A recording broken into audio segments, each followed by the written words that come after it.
Oh, you know what you got to do is you got to shake it up. There you go. And then... Oh, fuck. I don't want to talk about how much whiskey I just got on my blazer. Well, hello, everybody. Welcome. It is Weekly Whiskey After Hours. It's Thursday morning. It's almost the weekend. And we have another great whiskey segment for you today. We're wrapping up a really great week. We heard from Bo Garrett earlier in the week. Awesome guy, guitarist from Montgomery Gentry and a brain builder for Wild Turkey. But if you haven't checked it out, go ahead and give it a look. That was a really great time. But today we have a little bit different whiskey to talk about. But first, I'm interested to talk a little after hours. But how are you doing, John? Good to see you. Doing good, buddy. Good to see you as well. We had a pretty big week. I mean, Monday night stream, we had a big collab with Bourbon Pursuit, Mash and Drum, Reverend 101, the aficionados group. We talked about that. It's NDA that we picked the brandy cask. That was really fun. Cool stream. Go back and check that out. I'll put the link to the video for that right there. It's probably not really going to be right there. Is it going to be there? It'll be there. It'll be there. So just go ahead and click that somewhere in that realm. And that'll be the video for the... Geez, we didn't do the selection live, so I guess it would just be the tasting video. But anyway, that'll be a really good time. Yeah. And as you mentioned, we had Bo Garrett on Tuesday night. So we had a Monday, Tuesday, and Thursday drop this week, which is fairly busy schedule for us. I mean, being that we're lazy individuals who don't even wear pants. I mean, allegedly. Ridiculous. I mean, pants, what an expectation. Unreal. Overrated. And coming off of, I mean, I had a crazy busy weekend too. So I was at a wedding before all of this even shook out. And for our quick suit up segment, I tried something new and I was a big fan. Did I tell you about my like kooky new wedding plan before this wedding, or is this? You mentioned this to me and I'm interested. So please dig in. Okay. So I tried out a service known as the Black Tux, which was great because it's been God, with COVID, it's been so many fucking years since I bought a suit, needed a suit, interviewed for a job. Things didn't fit. I've gotten taller. I've gotten a little bit wider. I lost a bunch of weight at the same time, so maybe not as wide. Anyways, but like, nothing was fitting as it should. And the Black Tux was awesome. They take down your measurements. You let them know when your event is. You pick out a couple of different styles. And they ship them to you well in advance. You try on, you see what you want to keep, you see what you're going to send back, and then you go to your event. And then a couple of days later, when you finally, shaken off that reception hangover, you just mail it all back. And I have to say, it was easy peasy. I dropped it at UPS this morning. They let me know it was going. The suit fit great. Maybe I'll throw up a post on Insta, but so I have to admit, it was like a weird feeling. How do you get the suit measured to your size? So thankfully, I had measuring done here. You can get it done. Okay. Whether it's tailor style. This definitely isn't as fancy as that phone doodad that you had going on earlier this year. Oh yeah, M. Taylor. That thing is no joke. I can't believe that actually works. It does work, and I can't believe it. That's next century, but yeah, this essentially just takes your measurements, but they send you a couple sizes. So if you're feeling something a little slimmer, if you're thinking maybe you're on that line between two sizes, there's zero risk that you go to your event with the wrong size, which I thought was really cool. You've already got all the packing material. Then you just chuck this thing back in a box when you're done and ship it off, and then they wash all the piss stains out of it and everything, and you're good to go. Yeah, that vodka tonic that got thrown on me while Lean On Me played in the pit, no problem. No big deal. Totally taken care of. It's a cool service. What's it called again? And it's called the Black Tux, and they don't sponsor us, but I've been using them for this wedding, and I think I'm just going to keep it up. I have 3 or 4. I'm probably even going to use it for my own wedding, I think. Which it sounds like a pretty cool service. Yeah, so check them out. See if you like them, hate them, let us know. But that's kind of our suit up segment. I tried it. I thought it'd be risky, but I loved it. It was a great time. Really great suit. I do like risky. Okay. But anyways, what are we drinking tonight, my friend? Tonight we've got the Penelope, their most recent batch of their barrel strength. It is batch number 6, clocking in at 57.9% ABV. That is buck 15.8 proof degrees. It is actually, I don't remember if this is age stated, to be honest with you. This is their 4-grain mash bill.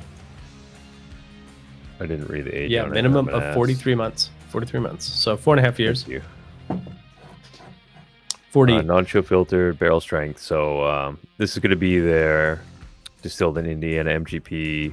Yep. That they've blended and batched together, and they were pretty excited about this one. So I'm excited to see how this stacks up against batch 5. I remember actually trying batch 5 more than once alongside a big old plate of brisket and thinking that worked pretty nicely together. So while I don't have any brisket here with me now, I'm excited to dig into this one. So I'm going to go right into the nose here. Definitely. I like the idea of brisket and bourbon for after hours. It works. Okay. We'll talk to our accountant. We'll see if we can, expense that. Get that going. I think we can, but I mean, I am most certainly not the accountant. So the brisket budget there's may disagree. Big old pile of vanilla buttercream on there. Vanilla buttercream. I almost get a light banana, which is interesting. I've never gotten banana from MGB. I can see the banana in there too. There's like a little bit of like a caramel hard candy, almost like not quite like a Werther's, but like along those lines. And really light peanut butter cup for me. Really light. But like this is kind of on that little nuttier side for MGP, and which is unique. I think it's a result of the blending, but I'm interested.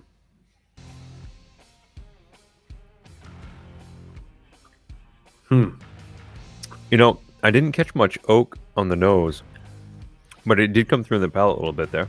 Definitely. Oak almost kind of cocoa. Yeah, I was expecting some spice to kind of come through to back it up, but it wasn't. It went more sweet than I thought it would. This is all sweet, man. It is very sweet, very candy-like. There's no maltiness. There's no young corn notes, which surprises me. I don't catch any of that maltiness, especially on the nose. That shit kind of pops up there. Yeah, it's I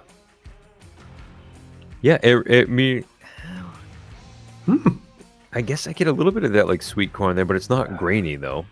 No. It's like ooh, this is nice. It's almost like a kind of like the Honey Crisp kind of notes, like a. Yep, I can see that. Long finish though, long peppery. Lots of pepper on the finish, not like a hot spicy finish, but like that oak and that pepper really shine as opposed to a really soft desserty nose. Oh, that's interesting. I think it starts out real sweet. Yes. And then it stays sweet for a long drive home. And then I do get that pepper on the finish. But man, it comes right back around and finishes off sweet at the very end for me too. I mean, I get a little bit of like a floral, like not like heavy floral like geranium or something like that, but more like a light lavender almost. Yeah, like a sweet blossom, like springtime. Okay. Tis the season type of shit. We're grabbing shampoo flavor notes here. It's springtime. Yeah, it's chamomile. What else is in shampoo? Is chamomile in shampoo? I don't fucking know. I'm just thinking of like Yankee Candle, like Cape Cod Cozy Night. Clean cotton. Does it tell us anything what it sounds like? Yeah. Yeah, at least the cotton, but. Yeah. Oh man. Okay, so overall, like really rich, viscous, nice. A lot more oak structure than we've seen from previous releases. You know, Penelope started pretty young. This is much older than those original batches. I think 1 and 2, the barrel strength, very different. Big upgrade here, I think, in my opinion. Yeah, you know, on batch 5, I got this background citrus note that I think on this one was totally replaced by that like very, very faint banana bread. Okay. And I want to. We gotta stop pairing these with meats, man. I need a ribeye and some brisket, and we need to break this down and see if I like 5 or 6 better. I feel like initially it's 5 because that orange note that's in the background, but I'm kind of torn, to be honest with you. I like both of them.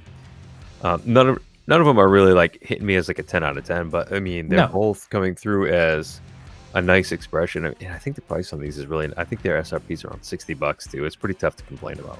It's lower than that. Yeah, I mean it's available. It's $55.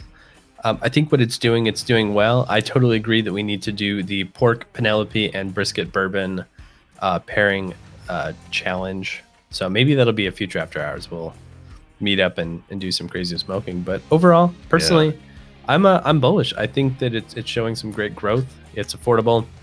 It's available. It's some of the best things we've seen at MGP, and I think the blending really does it well. But what's your opinion here, John? Yeah, I'm going to give this one a thumbs up. I think it deserves a green light. The biggest thing going for it, I think, is the price, really. Absolutely. I mean, it's not super well aged, but I mean, it's tough to complain when you've got a decently blended product for a decent price. And this checks off all those boxes. It brings through great flavors. It's a nice sweet nose. And this is something that you could turn into a cool cocktail if you wanted to, or you could sip this thing neat, or you could pair with you could probably even pair this with a dessert, to be honest with you, like a nice chocolate tort or something like that. This would work. Creme brulee all day. You want everything with creme brulee. Dude, I want everything with brisket, so. Dude, brisket, creme brulee, Penelope batch 6. I'm into it. Fuck, sign me up. Cool. Well, on that note, guys, thank you for joining us for another Weekly Whiskey After Hours. Thank you again. This has been a crazy week. We've been streaming left and right. We are tired. I'm still hungover from a wedding, but we are here.